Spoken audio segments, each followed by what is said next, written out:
one time I tried to read that book. I tried to read that long book by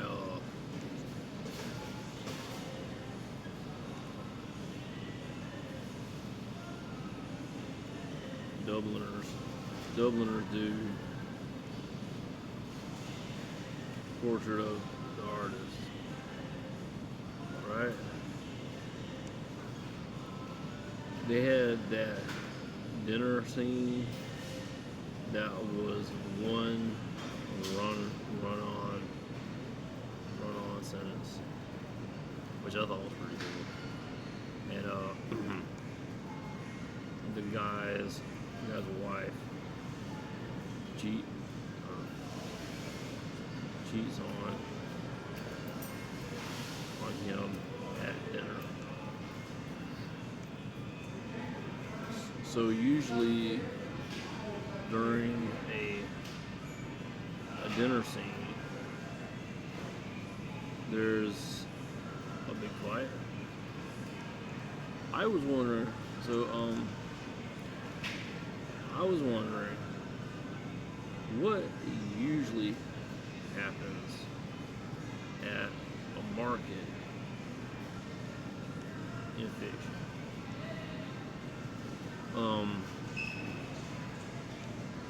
With and without the love interest. I'm thinking it's not a food fight. Like, that's more of a cafeteria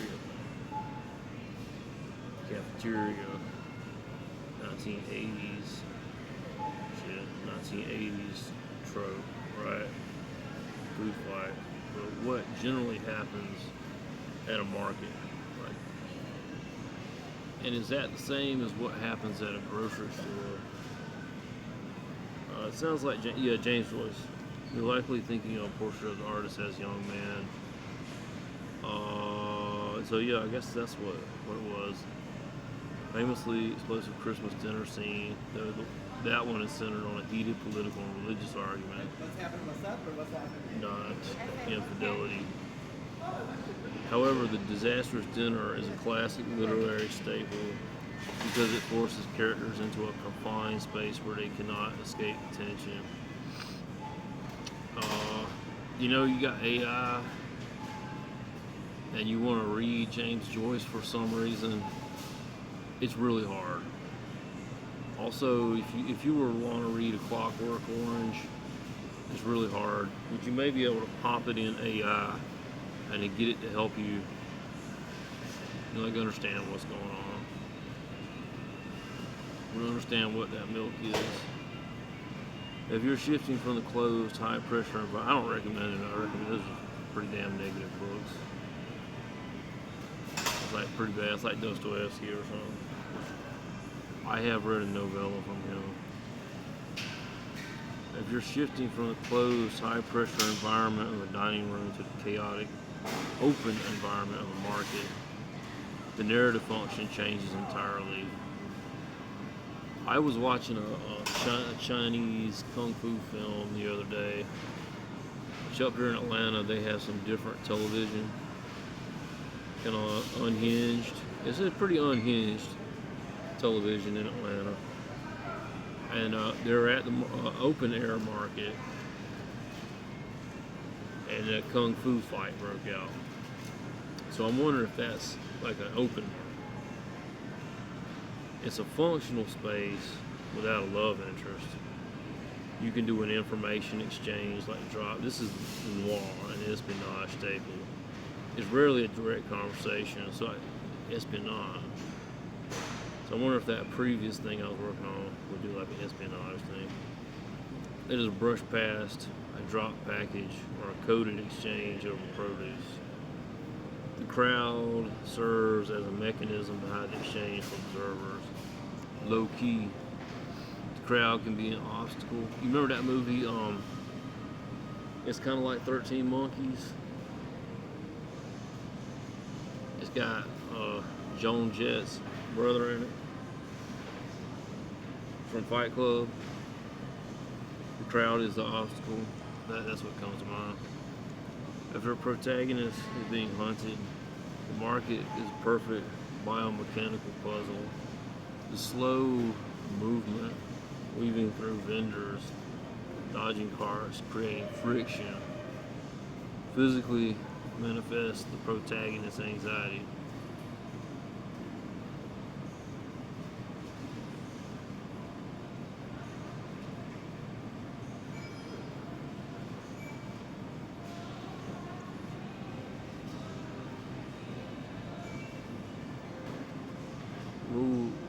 Sensory world building. I was just thinking about something. A classic exchange. I can't say it right now. Classic dialogue exchange. I'm going to completely blank out. Catalyst for discovery. Use the market to establish the rules of your world. If you're writing, it's kind of like a microcosm. The rules are, so if you're doing some sci-fi or fantasy world building, the market tells the reader what society values. Are they selling scavenged tech, exotic alien flora, rationed water? The inventory of the stalls finds the economic reality of your protagonist. That's kind of cool. Like, imagine Blade Runner. Like, imagine Blade Runner. You start the novella with flyovers, dystopian alt history of the USA, then cut to the downtown market, which, without saying directly, over five or so scenes, you explain the whole rules of that world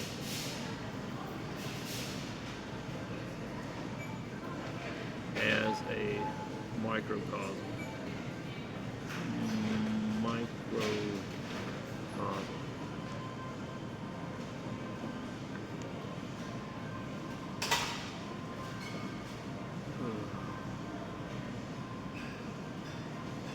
Key, wait a minute. It's not necessarily going to agree with me. The key to successful show don't tell world building, especially in a Blade Runner tradition, is to treat the environment as a character with its own set of immutable, often cruel laws. You want the reader to infer the how and why of your world through the mundane frustrations of your characters. You can set up a flyover, and you got 5 scenes of a market microcosm. Scene 1, the tax of breath in the atmosphere. Dude, I have never thought of that. That is deep. That is mind-blowing. The tax of breath. The spatial surveillance. The currency of obsolescence. I don't even know what that means. Protagonist stops at a stall to buy a power cell for personal device. Nothing is manufactured anymore. The economy is purely circular or scavenged. Shit, you gotta spend battery currency to get anything done these days. You know what I'm saying? You gotta spend battery. Like, I'm at 7% right now. I don't know where I'm gonna fucking plug up. You gotta have a biometric handshake and a normalization of violence. Social apathy. Scene 5. What about market horror? Like, you could explore something horrifying that happens at the market. If your dystopian microcosm is about order and desensitization, then market horror is about transgression and consumption. Like in the original Blade Runner movie, it really starts at a like a body market, and someone decides to go crazy, and I think she's trying to escape from prostitution, and he ends up shooting her and killing her, and it's not an android. That kind of market horror where someone actually gets dropped and it's not a fucking robot. The currency of anatomy, transactional horror. The markets operate on exchange. On horror, remove credits or data and replace them with parts of the itself. So you might sell a toe. Vendors aren't selling food or tech, they're selling patches. A vendor might trade a functioning kidney for a memory file of a dead lover. The horror isn't just the trade, it's the casualness of surgery happening right there on the counter. You don't pay with money, you pay with specific, cherished memory. The hive mind crowd, there's an environmental horror. The crowd, in the dystopian market, the crowd is just a nuisance. In horror, the crowd is a singular entity. So the shoppers aren't individuals, they move in rhythm. They stop simultaneously, turn their heads in unison, or whisper the same phrase as your protagonist walk by. Like a flock of dodos. What are those things called? A flock of flamingos. Is that something? I don't go to my Facebook.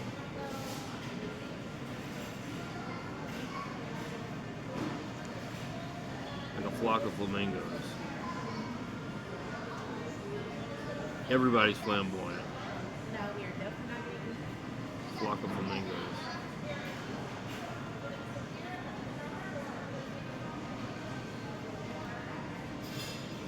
That's kind of nice.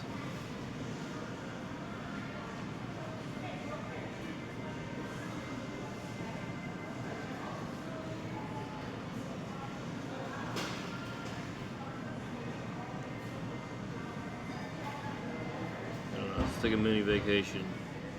Right quick. Flock of flamingos. Flock of dodos. Let's go to the zoo real quick. They don't have dodo birds anymore. They have gone extinct. So I don't know what this is. Dodo birds no longer exist.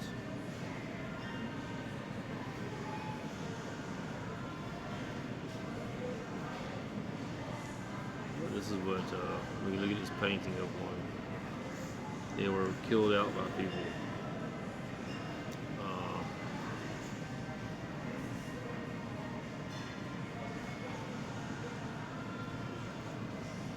That's Flock of Seagulls.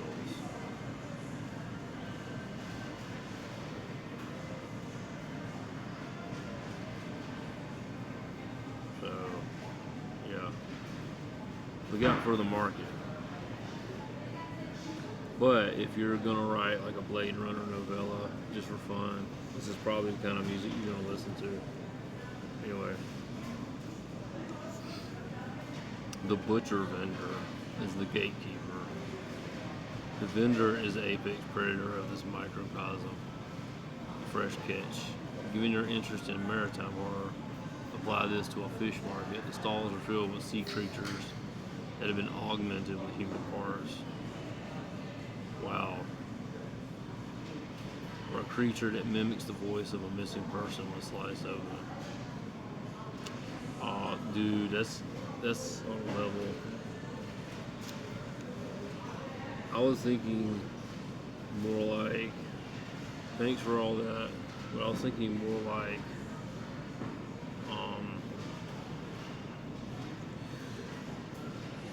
market crashes locally and lights go out in town as a result. Maybe market fear was a better word. Market fear. Then a local market crashes,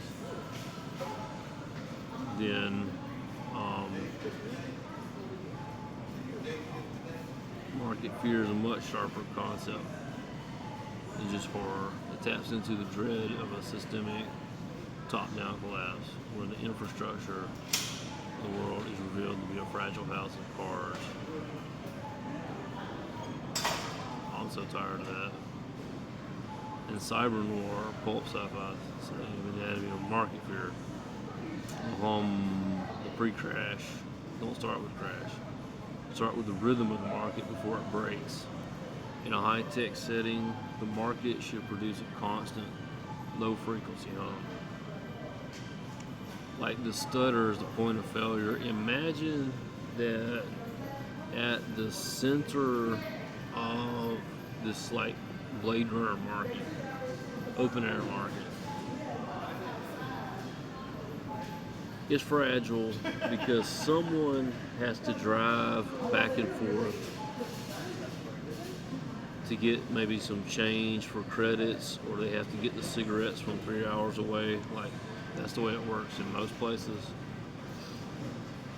And it breaks down due to a protest. The main vehicle breaks down due to a protest. And so the local market of Little Chinatown or whatever, wherever Blade Runner takes place, like, the market crashes due to a protest. It causes people to erupt in a chaos. Nobody knows if androids are involved or not. And the lights go out in town for, let's say, 14 days. The lights go out of town for 14 days. So you kind of got people stuck in the heat. No telling what's happening. Anyways, let's go back.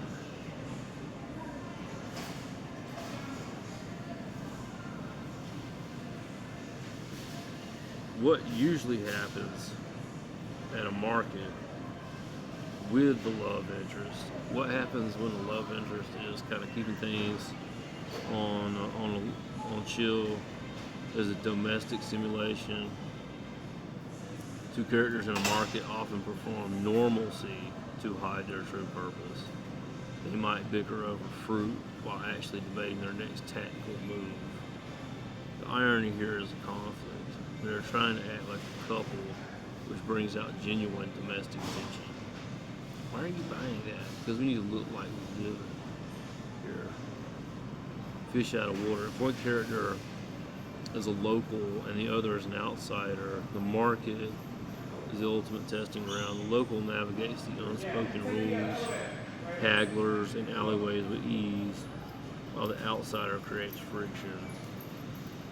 This highlights the power and balance in a relationship. Okay.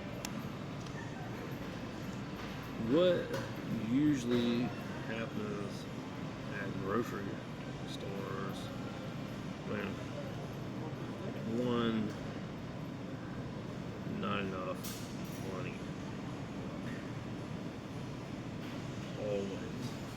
Always high tension. You go in there, you're acting kind of like a jerk because you want to keep people at bay. You go to buy groceries, you don't have enough money. Not enough money scenario at the grocery store. That's a trope. That is a 1980s sitcom trope, not enough money, because it is the ultimate moment of forced vulnerability.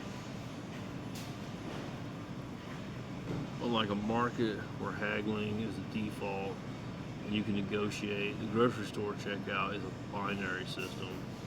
The screen says yes or the screen says no. There's no room for argument, only humiliation of the public audit. The checkout audit is the poverty trope. The sterile liminality, environmental tension, a whole bunch of. What about there's all kind of stuff that could. Shopping cart psychology, cart as proxies, a squeaky wheel creates tension. Midnight run. Ma'am? What happened to the returns? I don't know. I have no idea.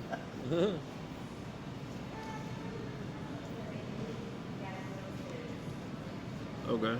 So, let's just direct instead of, because I haven't not been able to write in prose recently due to the fact that I'm planning a lot.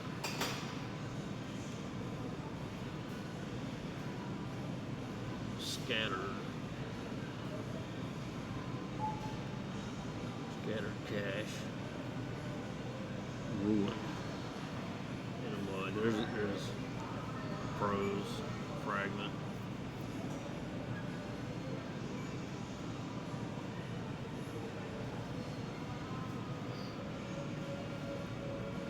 Baby bag. Mess all over the floor. That's kind of telling. It's showing baby bag mess all over the floor.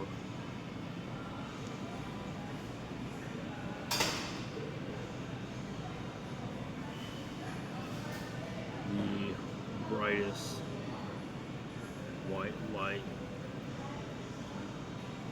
in the facility.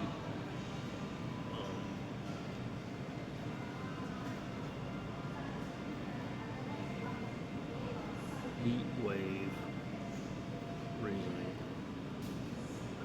Some prose fragments. Trope. Not enough money. Character mom with chip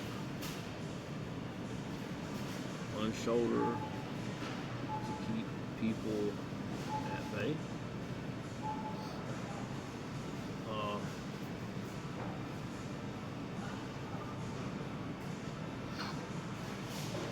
Then let's do this. Then antagonist shows up to say,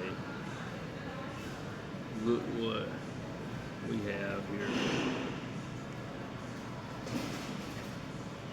It's just directing because I can't always write. I'm surrounded by people.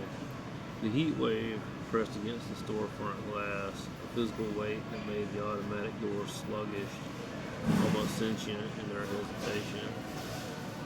Inside, the lights were an aggressive antiseptic white, the kind that stripped the dignity off your skin and showed the cores of your panic. The diaper bag strap gave way. It didn't just break, it detonated. The floor was a minefield of debris, half-used wipes, crushed formula packets, a plastic rattle that clattered like a gunshot in the air-conditioned silence, and the cash, all the crumpled, hard-earned bills pulled from the lining for the milk, now fluttering into a puddle of tracking mud from the parking lot. Disgraced paper currency soaking up the ground.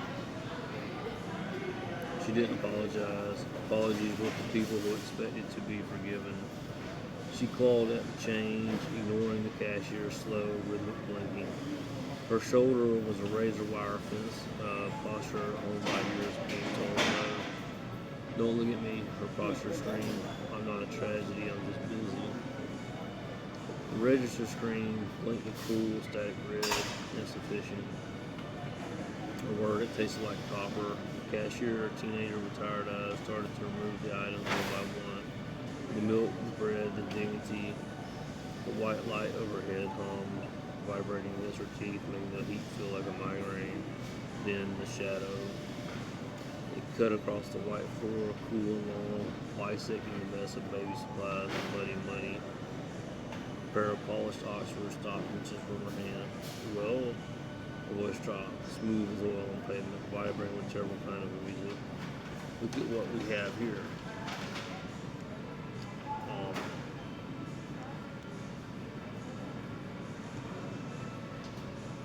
I seem to have lost my cash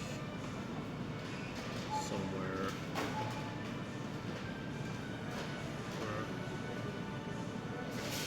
She said. Oh, that's weird. I just found